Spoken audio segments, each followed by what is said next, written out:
हम पिता परमेश्वर का धन्यवाद दें आज की इस खूबसूरत सुबह के लिए कि एक बार फिर से परमेश्वर ने ये सुंदर सौभाग्य दिया कि हम उसकी महिमा करने पाए हैं। परमेश्वर ने अब तक हमें संभाला है, सहायता मदद की है, उसकी दया हमारे जीवन पे बनी हुई है, इसलिए हम परमेश्वर का धन्यवाद देते हैं।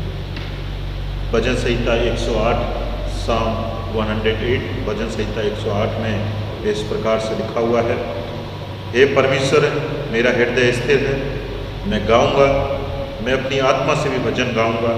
हे सारंगी और बीणा जागो, मैं आपको करते जाग उठूंगा। हे यहोवा, मैं देश देश के लोगों के मध्य में तेरा धन्यवाद करूंगा और राज्य राज्य के लोगों के मध्य में तेरा भजन गाऊंगा, क्योंकि तेरी करुणा आकाश से भी ऊंची है और तेरी सच्चाई आकाश मंडल तक है। हे परमेश्वर, तू स्वर्ग के ऊपर हो और तेरी महिमा सारी पृथ्वी के ऊपर हो। परमेश्वर अपने कलाम के पढ़े जाने और सुने जाने पर अपनी आशीष देवे। आमीन। आइए अपने सिरों को झुकाएं, परमेश्वर से हम प्रार्थना मांगें। पवित्र सेनाओं के यहोवा विलंब से कोप करने वाले अत्यंत दयालु पिताजी, हम आपका धन्यवाद देते हैं, आपके नाम की स्तुति करते हैं, क्योंकि आप हमारे स्वर्गीय पिता हैं।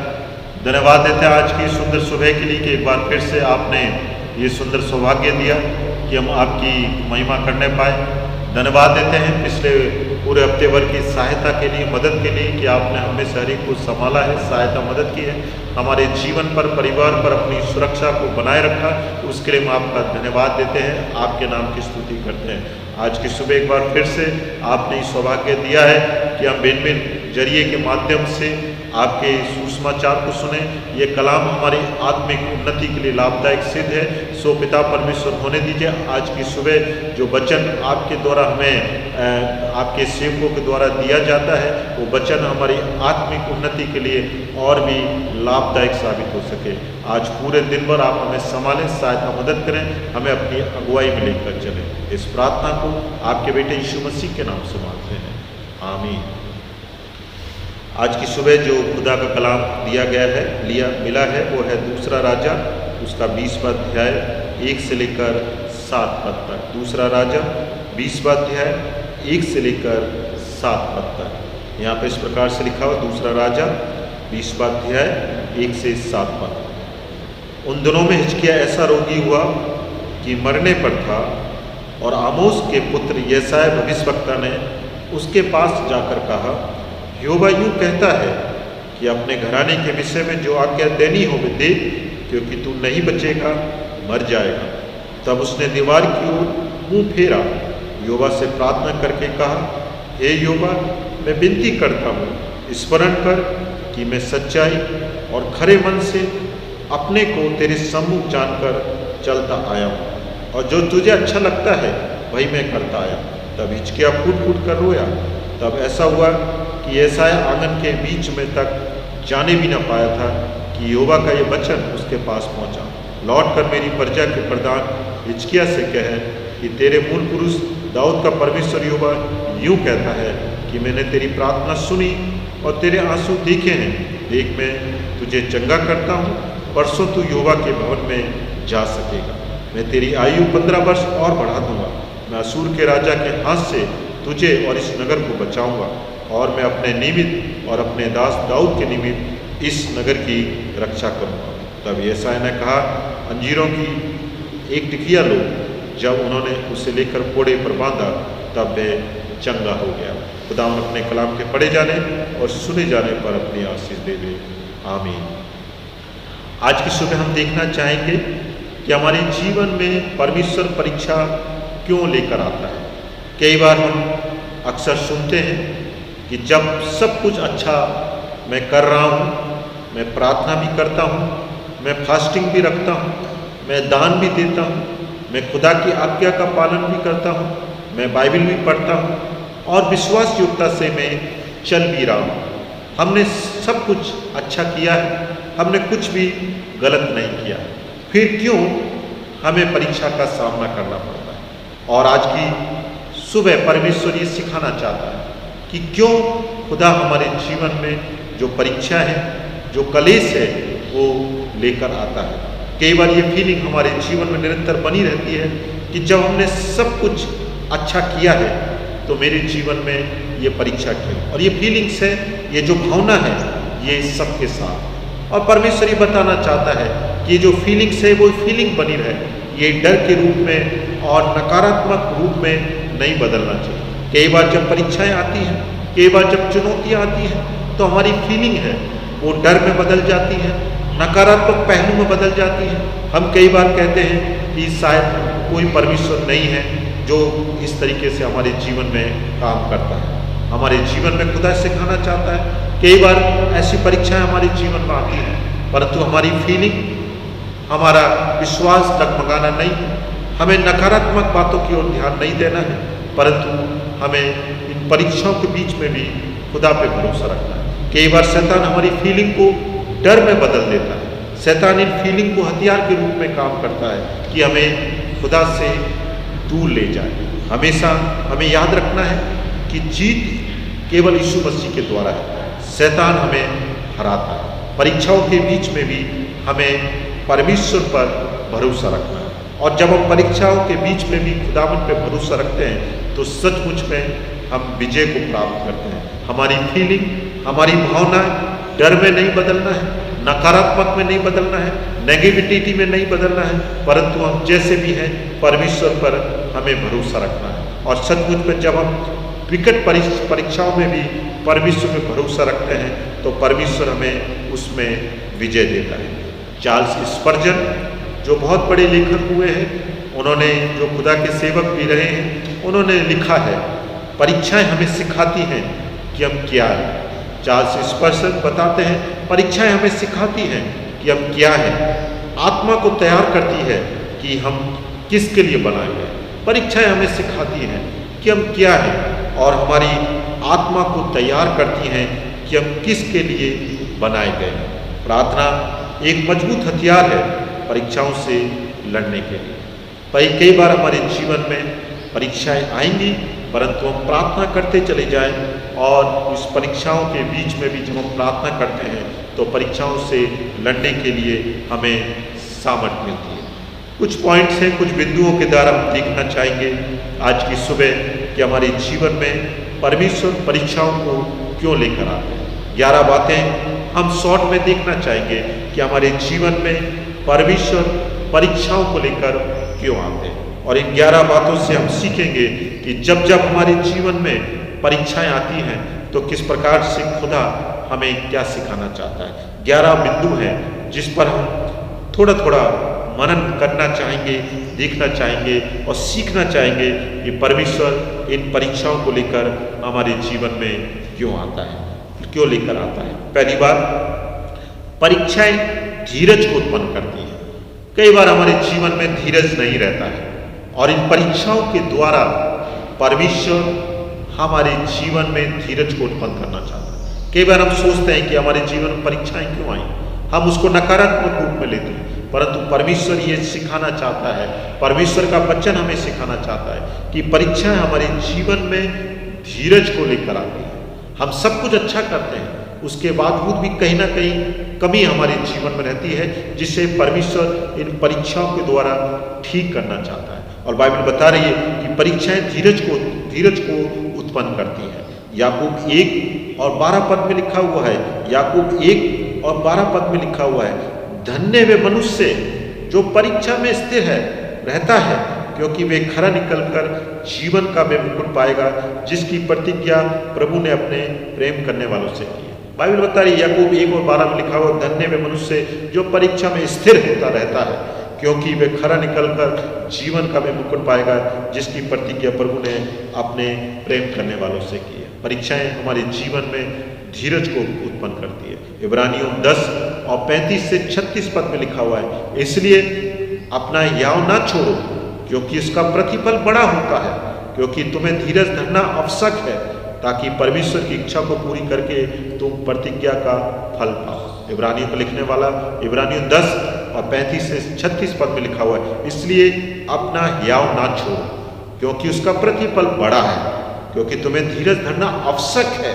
ताकि परमेश्वर की इच्छा को पूरी करके तुम प्रतिज्ञाओं का फल पाने वाले हो सको। तो पहली बात हम देख रहे हैं कि परीक्षा हमारे जीवन में धीरज को उत्पन्न करती है। यदि हमारे जीवन में धीरज की कमी है, परीक्षाएं आएंगी ताकि हम उस परीक्षाओं से खरे निकलकर धीरज का हमारी जो बात है वो पूरी होने वाली हो सके। दूसरी बात, परीक्षाएं हमें दीन बनाती है।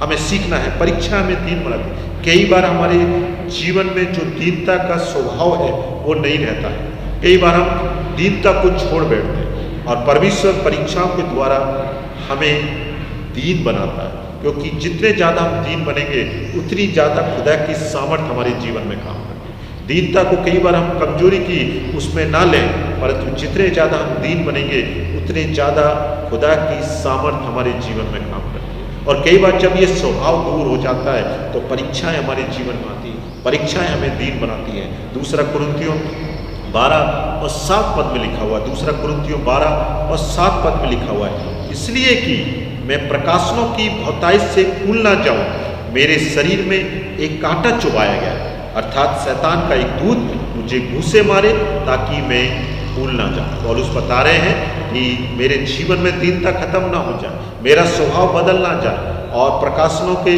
और ज्ञान की बहुतायत से फूल ना जाऊं। पौलुस कह रहे हैं मेरे शरीर में एक कांटा चुभाया गया है, अर्थात शैतान का एक दूत मुझे घूंसे मारे ताकि मैं फूल ना जाऊं। कई बार यदि हमारा स्वभाव बदलता है और परमेश्वर में दीन बनाना चाहता है तो वो हमारे जीवन में कुछ ऐसी परीक्षाओं को लाता है जिससे हम मसीह लोग दीन बन जाए। तीसरी बात, परमेश्वर ये सिखाना चाहते हैं, परमेश्वर परीक्षाओं के द्वारा हमें अनुशासित करते हैं। परमेश्वर परीक्षाओं के द्वारा हमें अनुशासित करते हैं। कई बार हमारे मसीह जीवन में अनुशासन खत्म हो जाता है, हम अनुशासित नहीं रह पाते हैं और हम आउट ऑफ कंट्रोल हो जाते हैं। और ये परीक्षाएं हमें सिखाती हैं कि किस प्रकार से हम अनुशासित बने रहें। इब्रानियों 12 और 5 से 11 पद में लिखा हुआ है, इब्रानियों 12 और 5 से 11 पद में लिखा हुआ है, देखिए यहाँ पे लिखा हुआ है, और तुम उस उपदेश को जो तुमको पुत्रों के समान दिया जाता है भूल गए हो। ये मेरे पुत्रों, प्रभु की ताड़ना को हल्की बात ना जान, और जब वे तुझे घुड़के तो साहस ना छोड़, क्योंकि प्रभु जिससे प्रेम करता है उसकी ताड़ना भी करता है, और जिसे पुत्र बना लेता है उसको कोड़े भी लगाता है। तुम दुख को ताड़ना समझकर सह लो, परमेश्वर तुम्हें पुत्र जानकर तुम्हारे साथ बर्ताव करता है। वे कौन सा पुत्र है जिसकी ताड़ना पिता नहीं करता है? यदि वे ताड़ना जिसके भागी सब होते हैं तुम्हारी नहीं हुई तो तुम पुत्र नहीं पर व्यभिचार की संतान ठहरे। आगे बहुत सारी बातें यहाँ पे लिखी गई हैं, परंतु यहाँ पे देख रहे हैं कि कई बार परीक्षाओं के द्वारा परमेश्वर हमारे जीवन को अनुशासित करना चाहता है ताकि हम अनुशासित होकर और भी प्रभु की नज़दीकी में बने रहें। कई बार हम सोचते हैं कि हम अनुशासन में हैं, परंतु जैसा खुदा हमें अनुशासित करना चाहता है हम नहीं रह पाते, और इसलिए परीक्षाएं कई बार हमारे जीवन में ताड़ना का, अनुशासन का काम करती है ताकि हम ठीक तरीके से खुदा की दिशा में आगे बढ़ते चले जाएं। चौथी बात, परमेश्वर हमें सिखाना चाहता है, परीक्षाएं हमें प्रभु पर निर्भर रहना सिखाती है। परीक्षाएं हमें प्रभु पर निर्भर रहना सिखाती है। कई बार हम बहुत सी बातों पर निर्भर हो जाते हैं इस संसार में और परमेश्वर को हम भूल जाते हैं, और विश्वासियों के जीवन में जब परीक्षाएं आती हैं तो इस बात को वो सिखाती है कि हमें प्रभु पर निर्भर रहना है। और कई बार जब परीक्षाएं नहीं आती हैं हम संसार और संसार की बातों पर निर्भर हो जाते हैं, हम धन और अपनी ताकत पर निर्भर हो जाते हैं, परंतु परीक्षाएं ये सिखाती हैं कि हमें प्रभु पर निर्भर रहना है।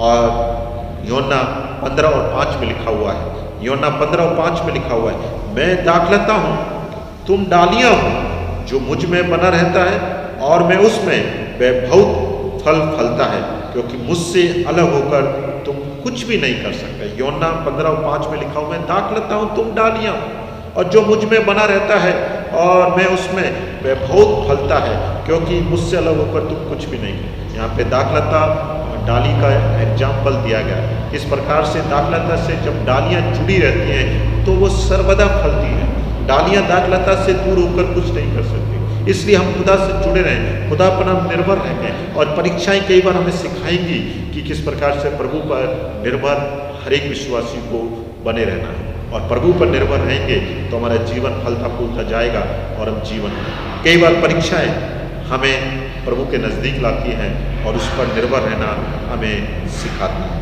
पांचवी बात, परीक्षाएं हमें सिखाती हैं कि हम अधिक से अधिक समय प्रभु के साथ बिताएं। परीक्षाएं हमें सिखाती हैं कि हम अधिक से अधिक समय प्रभु के साथ बिताएं। कई बार जब इस संसार में हम रहते हैं, हम अधिक से अधिक समय संसारिक बातों में व्यतीत करते हैं और परमेश्वर को हम उतना समय नहीं दे पाते जितना समय हमें देना चाहिए। परीक्षाएं, चुनौतियां हमें सिखाती हैं कि हम अधिक से अधिक समय प्रभु के साथ व्यतीत करें। प्रकाशित वाक्य 2 और 2 से 5 पद में लिखा हुआ है। तो यहाँ पे परमेश्वर का कलाम बताता है, प्रकाशित वाक्य 2 और 2 से 5 पद में लिखा हुआ है, मैं तेरे काम और तेरे परिश्रम और तेरे धीरज को जानता हूँ।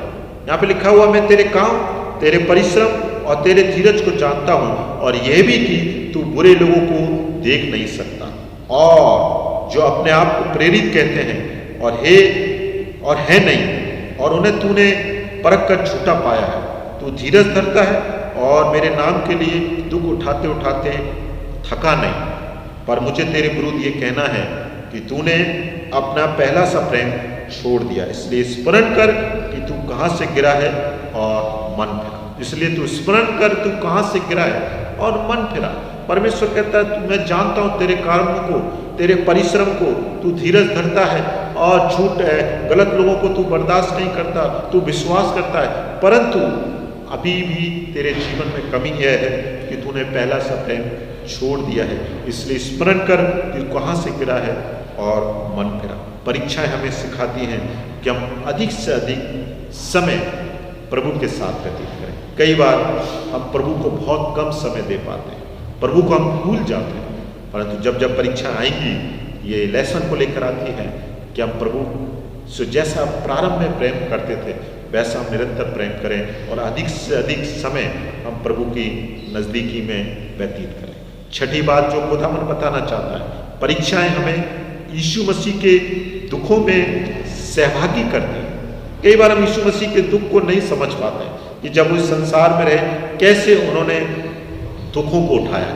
कई बार उनके दुखों को हम हल्का समझते हैं, परंतु परीक्षाएं हमें यीशु मसीह के दुखों में सहभागी करती हैं। निकालिएगा पहला पत्रस 4 और 12 से 16 पद में लिखा हुआ है। पहला पत्रस 4 और 12 से 16 पद में इस प्रकार से लिखा, हे प्रियो, जो दुख रूपी अग्नि तुम्हारे परखने के लिए तुम पर भड़की है, इसे ये समझकर अचंभा ना करो कि कोई अनोखी बात तुम पर बीत रही है, पर जैसे जैसे मसीह के दुखों में सहभागी होते हो आनंद करो, जिससे उसकी महिमा के प्रकट होते समय तुम आनंदित और मगन हो। फिर भी यदि मसीह के नाम के लिए तुम्हारी निंदा की जाती है तो तुम धन्य हो, क्योंकि महिमा का आत्मा जो परमेश्वर का आत्मा है तुम पर छाया करता है। तुम में से कोई व्यक्ति हत्यारा या चोर या कुकर्मी होने या पराये काम में हाथ डालने के कारण दुख ना पाए, पर यदि मसीह होने के कारण दुख पाए तो लज्जित ना हो, पर इस बात के लिए परमेश्वर की महिमा करे, क्योंकि वे समय आ पहुंचा है कि पहले परमेश्वर के लोगों का न्याय किया जाए, और जबकि न्याय का आरंभ हमसे होगा तो उसका क्या अंत होगा जो परमेश्वर के सुसमाचार को नहीं मानते।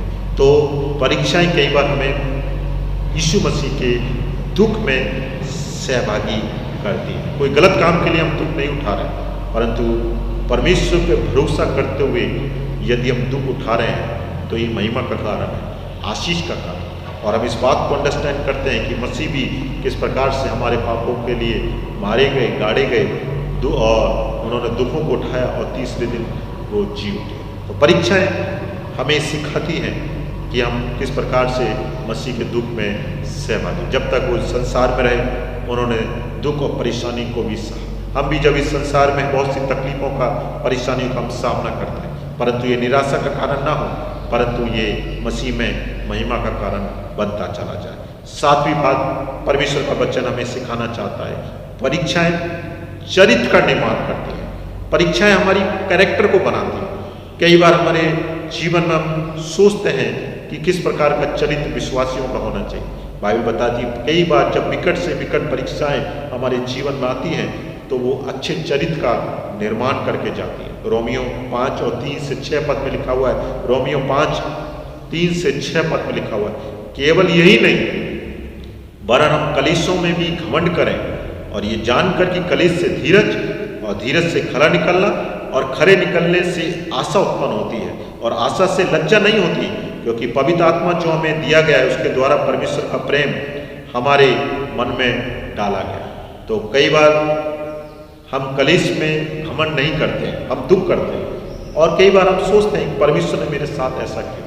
राजा हिजकिय्याह ने कलीसियों के बीच में भी प्रार्थना की और उसकी प्रार्थना सुन ली गई। कलीसियों में हम घमंड करें ये जानकर कि उससे धीरज और धीरज निकलने से कई बार आशा हमारे जीवन में उत्पन्न होती है, तो ये हमारे चरित्र का निर्माण करती है। और 8वीं बात जो खुदा बताना चाहता है, परीक्षा विश्वास को बढ़ाती है। कई बार हमारे जीवन में विश्वास की घटी पाई जाती है और उसका जो रेफरेंस है बाइबल बता रही, याकूब 1 और 2 से 6 में आप पढ़िएगा कि विश्वास जब जीवन में परीक्षाएं आती हैं तो वो विश्वास को बढ़ाती है। यहाँ पे बाइबल बता दी, हे भाइयों जब तुम नाना प्रकार की परीक्षाओं में पढ़ो तो उसे पूरे आनंद की बात समझो, ये जानकर कि तुम्हारे विश्वास के परखे जाने से धीरज उत्पन्न होता है। परीक्षाएं चुनौतियां हमारे जीवन में रहती हैं, यदि विश्वास की कमी है तो उसको हम बढ़ाना है और परीक्षाओं में चुनौतियों में भी हमें भरोसा रखना है। जिस प्रकार से राजा हिजकिय्याह ने उस बीमारी के बीच में भी परमेश्वर से प्रार्थना की, अपने विश्वास को उसने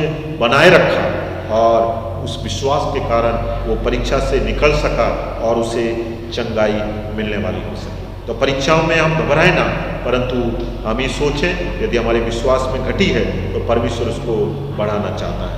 9वीं बात जो परमेश्वर हमें सिखाना चाहता है, परीक्षाएं खुदा की महिमा को बढ़ाती हैं। जब भी मसीह जीवन में परीक्षाएं आती हैं तो वो उससे जब हम निकलते हैं तो सचमुच में खुदा की महिमा होती है। राजा हिजकिय्याह के जीवन में परीक्षा आई, परंतु उसने विश्वास किया और उसकी आयु के 15 वर्ष और बढ़ गए और उससे खुदा को महिमा मिल सकी। बाइबल में और भी जैसे दृष्टांत हमने देखे हैं कि किस प्रकार से दुष्ट आत्मा से ग्रसित लोग थे, बीमारी से ग्रसित लोग थे, 38 वर्ष का रोगी था और ये सब लोगों ने चंगाई को प्राप्त किया और परीक्षाओं से निकल सके और इसके द्वारा खुदा की महिमा हो सके। परीक्षाएं हमारे जीवन में आती हैं ताकि वो परीक्षाएं गवाही का कारण हो और प्रभु की महिमा का कारण हो। तो हमें घबराना नहीं है, नकारात्मक बिंदु को अपने जीवन में नहीं लाना है। परीक्षाएं हमारे जीवन में आई हैं, हो सकता है खुदा उस परीक्षाओं को आप अपनी महिमा के लिए इस्तेमाल करना चाहता है और अपनी गवाही को बनाना चाहता है। 10वीं बात जो खुदा सिखाना चाहता है कि परीक्षाएं स्वर्गीय इनाम की ओर हमें ले जाती हैं, स्वर्गीय इनाम की ओर। जब भी मसीह जीवन में परीक्षाएं आती हैं तो परमेश्वर में हमें सीखना है कि हम स्वर्गीय जो इनाम हमारे लिए रखा गया है उसकी ओर हम आगे बढ़ रहे हैं। मरकुस 10 और 28 से 30 पद में लिखा हो, मरकुस 10 28 से और 30 पद में लिखा हो, पतरस उससे कहने लगा, देख हम तो सब कुछ छोड़कर तेरे पीछे हो लिए हैं। यीशु ने कहा, मैं तुमसे सच सच कहता हूँ कि ऐसा कोई नहीं जिसने मेरे और सुसमाचार के लिए घर या भाइयों या बहनों या माता या पिता या बाल बच्चों या खेतों को छोड़ दिया हो और अब इस समय 100 गुना ना पाए। घरों और भाइयों और बहनों और माताओं और बाल बच्चों और खेतों पर सताव के साथ और परलोक में आनंद जीवन। परमेश्वर ने हम सब के लिए आशीषों को ठहराया।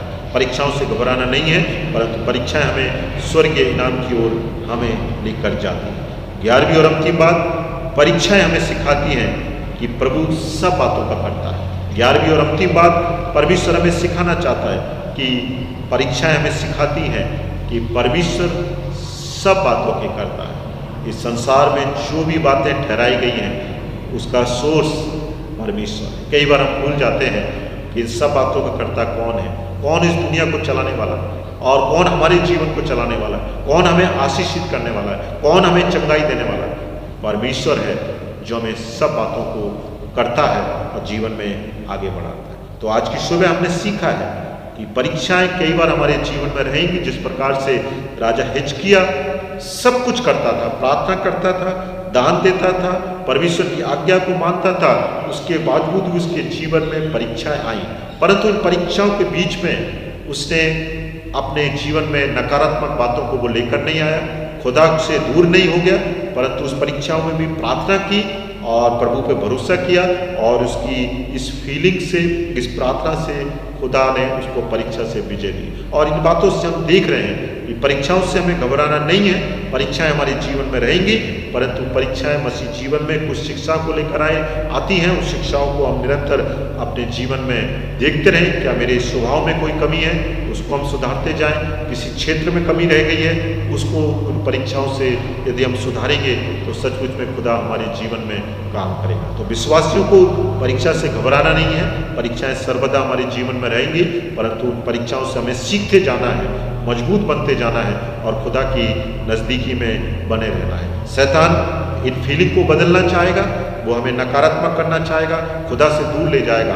परंतु परीक्षाएं में हमेशा याद रखना है कि यदि हम विजय को प्राप्त करना चाहते हैं तो यीशु मसीह के साथ में हमें चलते रहना है। परमेश्वर इस वचन के द्वारा हम सबको आशीष देवे। आइए अपने सिरों को झुकाएं और परमेश्वर से हम प्रार्थना मांगें। पवित्र पवित्र सेनाओं के यहोवा विलम्ब से कोप करने वाले अत्यंत दयालु पिताजी, हम आपका धन्यवाद देते हैं, आपके नाम की स्तुति करते हैं क्योंकि आप हमारे स्वर्गीय पिता हैं।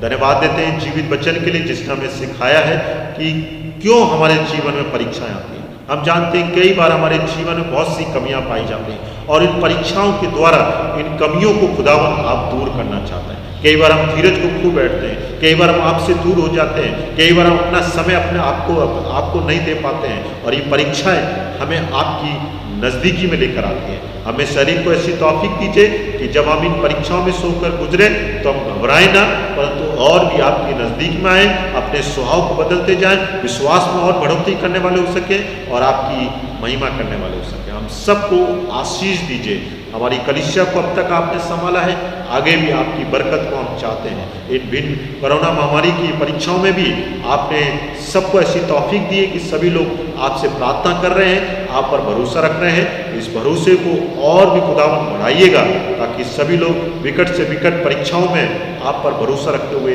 जीवन में आगे बढ़ते चले जाएं। पूरे हफ्ते भर आप हमें संभालिएगा, सहायता मदद कीजिएगा, हमें अपनी अगुवाई में आप लेकर चलें। सारी बातों के लिए आपका धन्यवाद देते हुए इस प्रार्थना को आपके बेटे यीशु मसीह के नाम से मांगते, जिसने कहा जब जब प्रार्थना करो तो इस प्रकार से किया करो।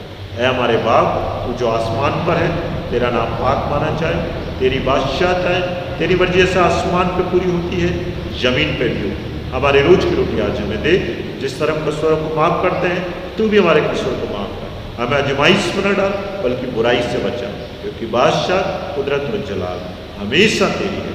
आमीन। अब हमारे परमेश्वर मसीह का अनुग्रह, पिता परमेश्वर का प्रेम और पवित्र आत्मा की सहभागिता हम सब विश्वासियों के साथ अब से लेकर सर्वदा तक होती रहे। आमीन। God bless you. प्रभु आप सबको आशीष दे। ये पूरा हफ्ता आपके लिए आशीष का कारण, चंगाई का कारण हो और बराबर कलीसिया के लिए आप प्रार्थना करते रहें और जो भी अपने दान आपने अपने घरों में रख रखे हैं वो समय समय पर जमा कराते रहें ताकि कलीसिया के जो भी कार्य हैं वो सुचारू रूप से चलते रहें। जय मसीह की। God bless you.